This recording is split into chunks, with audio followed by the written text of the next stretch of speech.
Les Hauts de Hurlevent, Émilie Brontë. Chapitre 7. Cathy resta à Rushgrove-Grange 5 semaines jusqu'à Noël. Durant ce laps de temps, sa cheville se guérit complètement et ses manières s'améliorèrent beaucoup.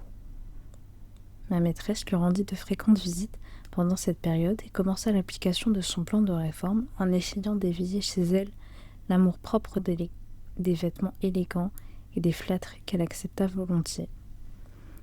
Si bien qu'au lieu d'une petite sauvageonne entrant nu-tête, en un coup de vent, dans la maison et se précipitant pour nous étouffer sous ses embrassements, nous vîmes descendre d'un joli poney noir une personne très digne, avec des boucles brunes qui pendaient sous un chapeau de castor à plumes et un long manteau de drap qu'elle était obligée de relever avec les 2 mains pour pouvoir marcher.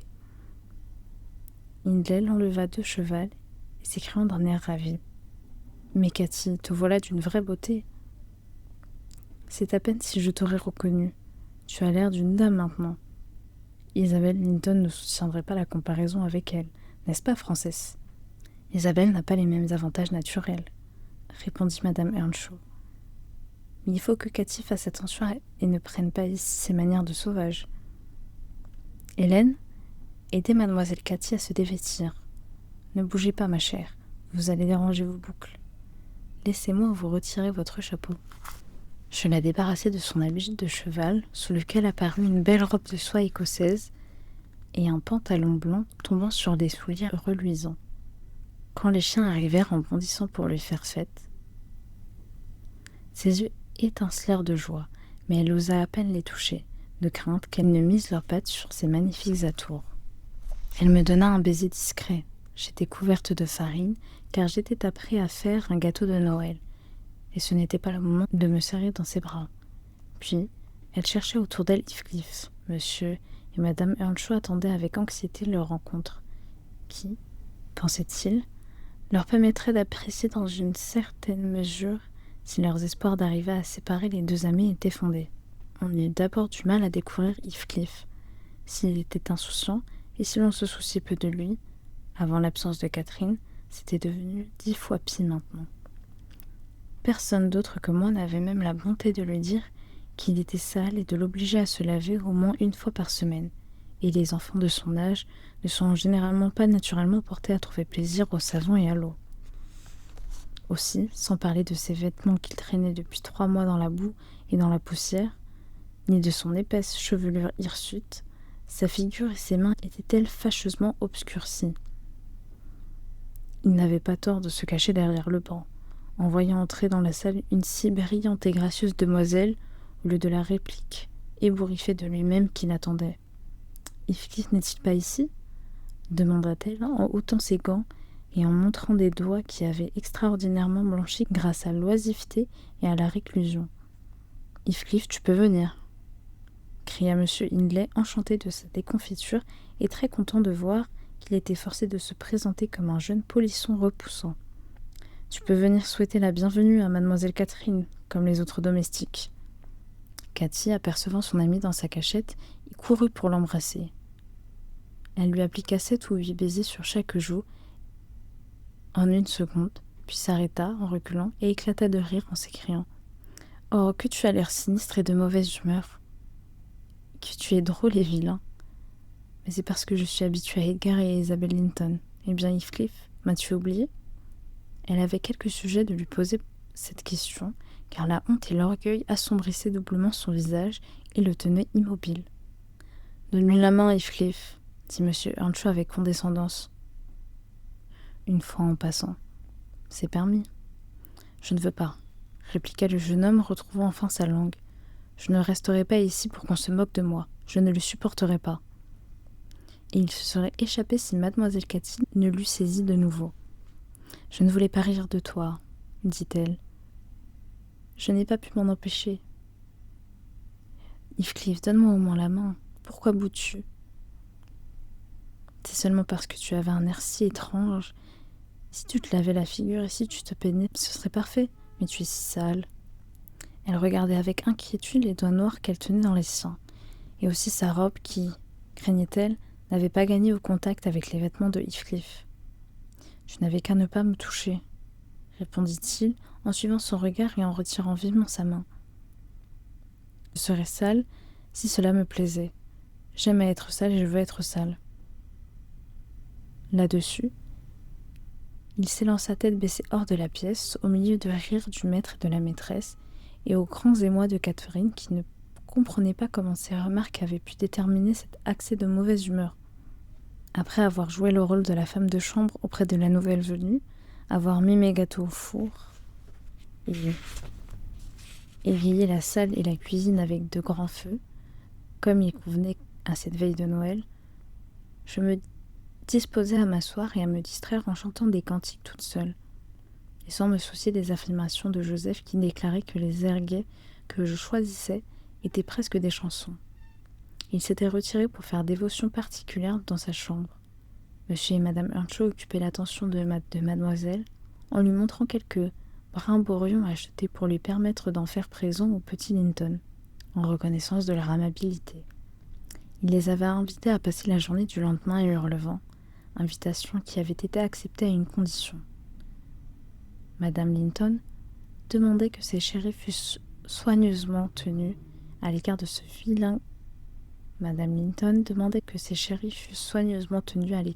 vilain garçon qui jurait. C'est dans ces circonstances que je me trouvais seule. Je savourais la riche odeur des épices qui cuisaient, j'admirais la batterie de cuisine étincelante, l'horloge brillante, couverte de houx, le pot d'argent rangé sur un plateau, prêt à être rempli d'alles chaudes et épicées pour le souper, et surtout l'irréprochable propreté de l'objet de mon soin particulier. Le carrelage bien lavé et bien balayé. J'accordais à toutes ces choses l'applaudissement en ternure qu'elles méritaient, et me rappelais que le vieil Earnshaw venait toujours quand tout était nettoyé, m'appelait brave fille et me glissait un shilling dans la main comme cadeau de Noël. Cela me fit penser à la tendresse qu'il avait pour Heathcliff, à sa crainte que celui-ci ne fût négligé quand lui-même aurait disparu. J'en vins naturellement à méditer sur la situation actuelle du pauvre garçon, et des chansons. Je passais aux larmes. Il me vint pourtant bientôt à l'esprit qu'il serait plus sensé d'essayer de remédier à quelques-uns des torts dont il était victime que de verser des pleurs sur ses torts. Je me levai et sortis de la cour pour le chercher.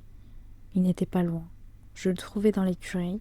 Il caressait le poil luisant du nouveau poney et donnait à manger aux autres bêtes comme à l'ordinaire. « Dépêchez-vous, Heathcliff, lui dis-je. Il fait si bon dans la cuisine. Et Joseph est en haut. Dépêchez-vous. Dépêchez et laissez-vous faire beau avant que mademoiselle Cathy descende. Vous pourrez alors vous asseoir ensemble. Ou à la cheminée tout entière à vous deux, et vous bavarderez tant que vous voudrez jusqu'à l'heure du coucher. » Il continua son travail sans même tourner la tête de mon côté. « Allons, venez-vous, repris-je. Il y a pour chacun de vous un petit gâteau qui est presque cuit, et il vous faut une demi-heure pour vous habiller. » J'attendis 5 minutes, mais n'obtenant pas de réponse, je le quittai. Catherine soupa avec son frère et sa belle-sœur. Joseph et moi partageâmes un repas assez peu cordial, assaisonné de reproches d'un côté et d'impertinence de l'autre. Le gâteau et le fromage de Heathcliff restèrent sur la table toute la nuit à la disposition des fées. Il s'arrangea pour poursuivre son travail jusqu'à 9 heures, puis regagna sa chambre, muet et renfrogné. Cathy resta debout jusqu'à 1 heure avancée, et eut un monde de choses à ordonner pour la réception de ses nouveaux amis. Elle vint une fois dans la cuisine pour parler à l'ami ancien, mais il n'était pas là, et elle se contenta de demander ce qu'il avait, puis se retira. Le lendemain matin, il se leva de bonne heure, et, comme c'était le jour de congé, il alla promener sa mauvaise humeur dans la lande. Il ne reparut que quand tout le monde fut parti pour l'église. Le jeûne et la réflexion semblaient l'avoir mieux disposé. Il tourna autour de moi un instant, puis ayant rassemblé son courage, s'écria tout à coup : « Nelly, fais-moi propre, je veux être sage. » « Il est grand temps, Heathcliff. Vous avez fait de la peine à Catherine, elle regrette d'être venue à la maison, j'en suis sûre. On dirait que vous êtes jaloux d'elle, parce qu'on s'occupe d'elle plus que de vous. » L'idée d'être jaloux de Catherine ne pouvait entrer dans sa tête, mais l'idée de lui faire de la peine était bien claire pour son esprit. A-t-elle dit qu'elle était fâchée ? demanda-t-il d'un air sérieux. Elle a pleuré quand je lui ai annoncé que vous étiez encore parti ce matin. Eh bien moi, j'ai pleuré cette nuit, et j'avais plus de raisons qu'elle pour pleurer. Et oui, vous étiez allé vous coucher, le cœur gonflé d'orgueil et l'estomac vide. Belle raison en vérité. Les gens orgueilleux se forgent à eux-mêmes de pénibles tourments. Mais si vous avez honte de votre susceptibilité, ayez soin de lui demander pardon quand elle rentrera. Vous irez la trouver, vous lui offrirez de l'embrasser, et vous direz « Vous savez mieux que moi ce que vous avez à dire. Seulement, faites-le de bon cœur. » Et non comme si vous croyiez que sa belle robe l'a transformée en étrangère. Et maintenant, bien que j'ai à préparer le dîner, je vais dérober un moment pour vous arranger de telle sorte qu'Ellie Carlington aurait l'air d'une vraie poupée à côté de vous. Et c'est l'air qu'il a vraiment. Vous êtes plus jeune et pourtant je parierais que vous êtes plus grand et 2 fois aussi large d'épaules. Vous pourriez le jeter par terre en un clin d'œil. Ne vous en sentez-vous pas capable ? Le visage de Heathcliff s'éclaircit un instant, puis se rebrunit. Il soupira. Mais Nelly, que je le jetterai 20 fois par terre, cela ne le rendra pas moins beau, ni moi plus beau. Je voudrais avoir des cheveux blonds et la peau blanche, être aussi bien habillé, avoir d'aussi bonnes manières que lui, et avoir une belle chance d'être aussi riche qu'il le sera.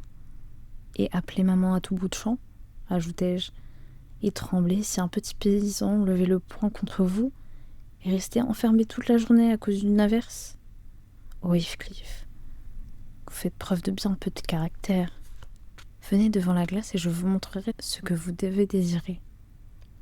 Voyez ces 2 lignes entre vos yeux, ces épais sourcils qui, au lieu de s'élever en décrivant une courbe, s'abaissent en leur milieu, et ces 2 noirs démons si profondément enfoncés qui jamais n'ouvrent hardiment leurs fenêtres, mais épient par en dessous comme des espions du diable. Appliquez-vous à effacer ces rides sinistres, à lever franchement les paupières, à changer ces démons en anges confiants et innocents, affranchis du soupçon et du doute, et voyant toujours des amis là où ils ne sont pas certains d'être, en présence d'ennemis. Ne prenez pas l'expression d'un chien vicieux qui a l'air de savoir que les coups de pied qu'il récolte sont bien mérités et qui pourtant, par la souffrance qu'il reste, hait tout le monde aussi bien que celui qui lui donne les coups. En d'autres termes, il faut que je souhaite avoir les grands yeux bleus et le front uni des Carlington, riposta-t-il. Je le souhaite. Et cela ne m'aidera pas à les avoir. Un bon cœur vous aidera à avoir une bonne figure, mon garçon. Fussiez-vous un vrai nègre, et un mauvais cœur donnera à la plus jolie figure quelque chose de pire que de la laideur. Et maintenant que nous avons fini de nous laver, de nous peigner et de bouder, dites-moi si vous ne vous trouvez pas plutôt joli garçon. Je vous dis, moi, que c'est mon avis. Vous pourriez passer pour un prince déguisé. Qui sait si votre père n'était empereur de la Chine ou votre mère reine dans l'Inde. Chacun d'eux capable d'acheter avec son revenu d'une semaine ensemble Hurlevent et Fresh Cross Grange. Mais vous avez été élevé par des méchants marins et amené en Angleterre. À votre place, j'aurais une haute idée de ma naissance. Et cette pensée me donnerait du courage et de la dignité pour supporter l'oppression d'un petit fermier. Je continuais de bavarder de la sorte. Heathcliff perdait peu à peu son air sombre. Il commençait même à prendre un visage tout à fait engageant quand tout à coup notre conversation fut interrompue par le roulement sourd d'un véhicule qui montait la route et entra dans la cour.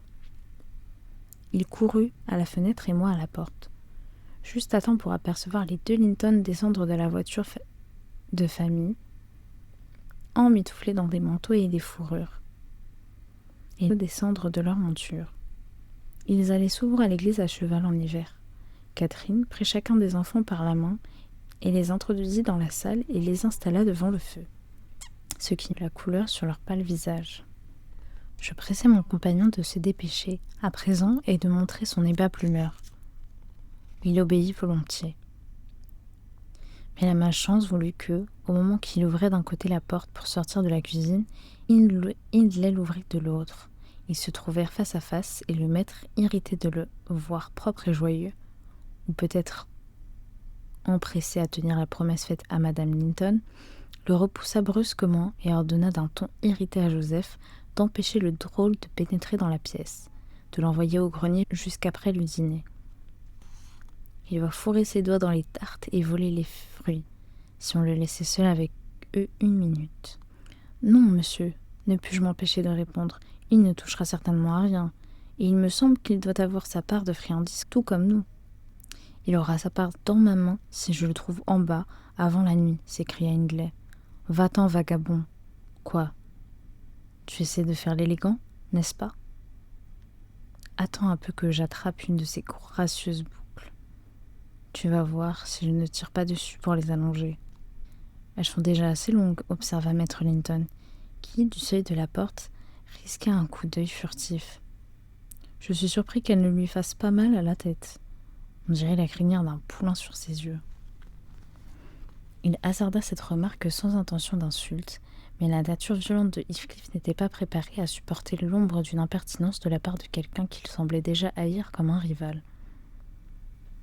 Il saisit une soupière remplie de jus de pomme brûlant, c'était le premier objet qui lui était tombé sous la main, et le lança en plein dans la figure et dans le cou du discoureur. Ce dernier se mit à pousser des gémissements qui attirèrent en hâte Isabelle et Catherine. Monsieur Earnshaw empoigna sur-le-champ le délinquant en le conduisant dans sa chambre où, sans doute, il lui administra pour calmer son accès de colère un remède brutal, car il réapparut rouge et essoufflé. Je pris un torchon et frotta sa grande aménité le nez et la bouche d'Edgar, lui affirmant qu'il n'avait eu que ce qu'il méritait pour s'être mêlé de ce qui ne le regardait pas. Sa sœur se mit à pleurer en déclarant qu'elle voulait rentrer à la maison, et Cathy restait interdite, rougissante de toute cette scène. « Vous n'auriez pas dû lui parler, » dit-elle d'un ton de reproche à maître Linton. « Il était de mauvaise humeur, et voilà que vous avez gâté votre visite. Et lui va être fouetté. Je déteste qu'il soit fouetté. Je ne pourrai pas dîner. Pourquoi lui avez-vous parlé, Edgar ? » Je ne lui ai pas parlé, pleurnicha le jeune homme, qui s'échappa de mes mains et termina le reste de sa purification avec son mouchoir de batiste. J'avais promis à maman de ne pas lui dire un mot, et je ne lui ai pas dit un mot. « Bon, ne pleurez pas, » répondit Catherine avec dédain. « Vous n'êtes pas mort. » « Ne faites plus de sottises, voilà mon frère. Restez calme. »« Chut, Isabelle. Quelqu'un vous a-t-il fait du mal à vous ? » ?»« Allons, allons, enfants, prenez vos places, » cria Hindley en entrant précipitamment. « Cet animal m'a donné joliment chaud. La prochaine fois, maître Edgar, prenez vos propres pans pour vous faire respecter. Cela vous donnera de l'appétit. » Les convives retrouvèrent leur tranquillité d'esprit à la vue et à l'odeur du festin. Ils avaient faim après leur course et se consolèrent facilement puisqu'aucun d'eux n'avait eu de mal réel. M. Earnshaw découpa de généreuses portions et sa femme égaya les repas par sa conversation animée. Je me tenais derrière sa chaise et je fus peiné de voir Catherine, les yeux secs et l'air indifférent, se mettre à couper l'aile doigt qui était devant elle. « Quel enfant insensible, me disais-je. Comme elle se soucie peu du chagrin de son ancien compagnon de jeu. Je ne l'aurais pas cru si égoïste. » Elle porta une bouchée à ses lèvres, puis la reposa sur son assiette. Ses joues s'enflammèrent et ses larmes commencèrent à couler. Elle laissa tomber sa fourchette à terre et plongea en hâte sous la nappe pour dérober son émotion. Je ne la qualifiai pas longtemps d'insensible, car je vis qu'elle était en purgatoire pendant toute la journée et impatiente de trouver une occasion d'être seule ou d'aller voir Heathcliff, qui avait été mis sous clé par le maître, ainsi que je m'en aperçus en essayant de lui apporter en cachette quelques victuailles. Le soir, on dansa. Cathy demanda alors sa grâce, sous prétexte qu'Isabelle Linton n'avait pas de partenaire. Ses prières demeurèrent vaines, et ce fit moi qu'on désigna pour combler la vacance. L'excitation de l'exercice dissipa toute trace de tristesse, et notre plaisir s'accrut à l'arrivée de la musique de Gimmerton, comprenant 15 membres, une trompette, un trombone, des clarinettes, des bassons, des corps de chasse et une basse viole, plus des chanteurs. Chaque Noël, ils font ainsi le tour des maisons respectables et recueillent quelques argents. Les entendre était pour nous un régal de choix. Quand ils eurent chanté les cantiques habituels, nous les mîmes aux chansons et aux morceaux à reprise.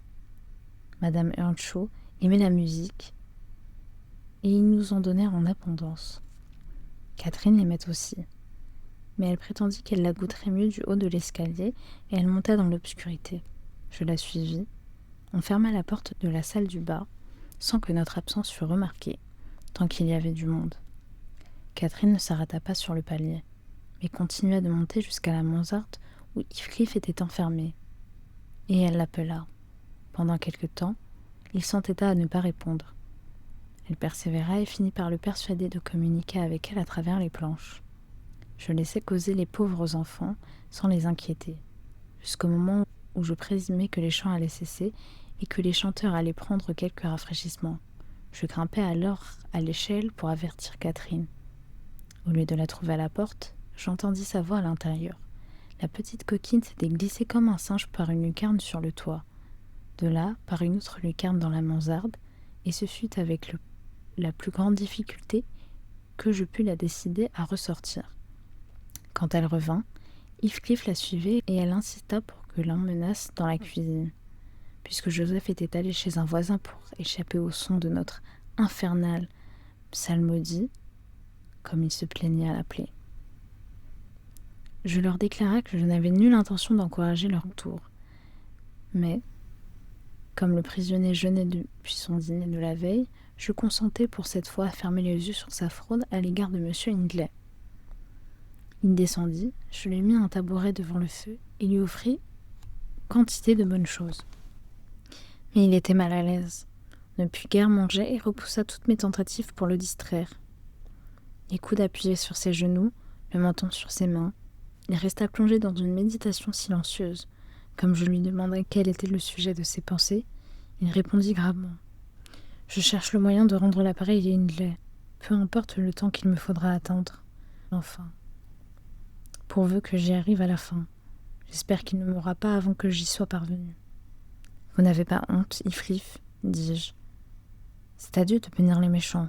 Nous devons apprendre à pardonner. » « Non, Dieu n'aura pas la satisfaction que j'aurai, répliqua-t-il. Je cherche seulement le meilleur moyen. Laissez-moi seul, je vais combiner quelque chose. Quand je pense à cela, je ne souffre pas. Mais monsieur Lockwood, j'oublie que ces contes ne peuvent guère vous divertir. Comment ai-je pu songer à bavarder aussi longtemps? Voilà que votre gruau est froid et vous tombez de sommeil. J'aurais pu vous dire l'histoire de Heathcliff, tout ce que vous avez besoin de savoir, et une demi-douzaine de mots. S'interrompant ainsi, ma femme de charge s'est levée et a commencé à ranger son ouvrage. Mais je me sentais incapable de quitter le coin du feu et fort loin d'avoir sommeil. « Restez assise, Madame Dean, monsieur, j'écriai. Restez assise, encore une demi-heure. Vous avez parfaitement bien fait de me raconter l'histoire en détail. C'est la méthode que j'aime, et il faut que vous la finissiez de la même manière. Tous les personnages dont vous m'avez parlé m'intéressent plus ou moins. L'horloge va sonner 11 heures, monsieur. Peu importe, je n'ai pas l'habitude de me coucher de bonne heure. 1 heure ou 2 du matin, c'est bien assez tôt, quand on reste au lit jusqu'à 10. Vous ne devriez pas rester couché jusqu'à 10 heures.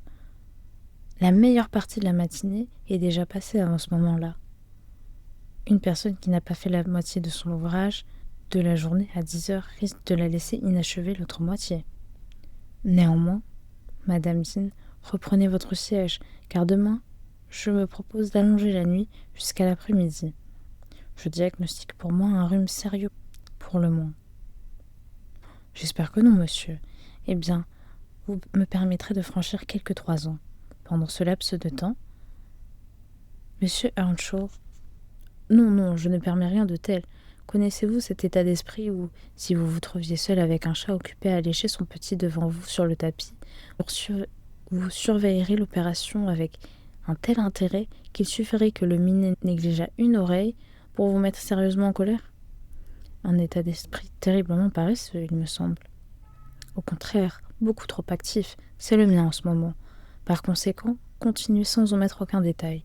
Je m'aperçois que les gens de ces contrées-ci prennent sur les gens des villes la même supériorité qu'une araignée dans un cachot, sur une araignée dans une maison de campagne, aux yeux des habitants de l'une ou de l'autre de ces demeures. Pourtant, l'attraction plus grande exercée sur l'observateur ne tient pas uniquement à la situation de ce dernier. Les gens d'ici vivent en vérité plus sérieusement, plus en eux-mêmes, moins en surface, en changement, en frivolité extérieure. Ici, je pourrais concevoir un amour de toute la vie comme une chose possible. Et jusqu'à présent, j'étais fermement convaincue qu'aucun amour ne pouvait durer plus d'1 an.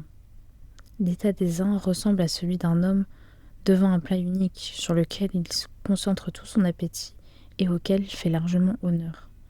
L'état des autres à celui de même homme devant un dîner composé par un cuisinier français de l'ensemble, et il tirera peut-être autant de satisfaction, mais il ne le considérera et ne se rappellera chaque plat que comme un simple atome, où nous sommes les mêmes ici que partout ailleurs, une fois qu'on nous connaît, observa Madame Dean, un peu intriguée par mes comparaisons.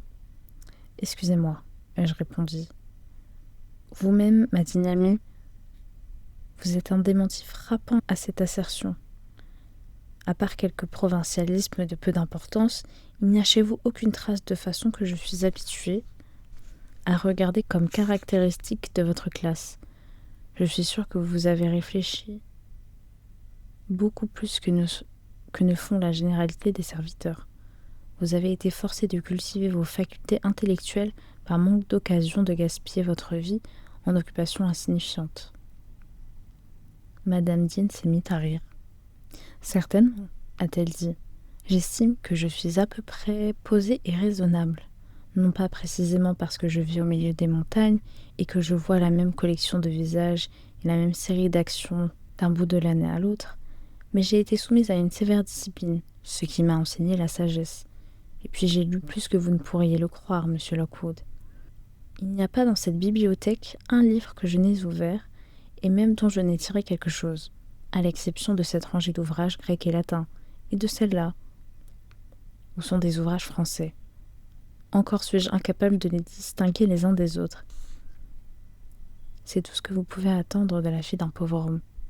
Quoi qu'il en soit, si je dois poursuivre mon histoire à la façon d'une vraie commère, je ferais mieux de continuer. Et au lieu de sauter 3 ans, je me contenterai de passer à l'été suivant. L'été de 1700, voici près de 23 ans.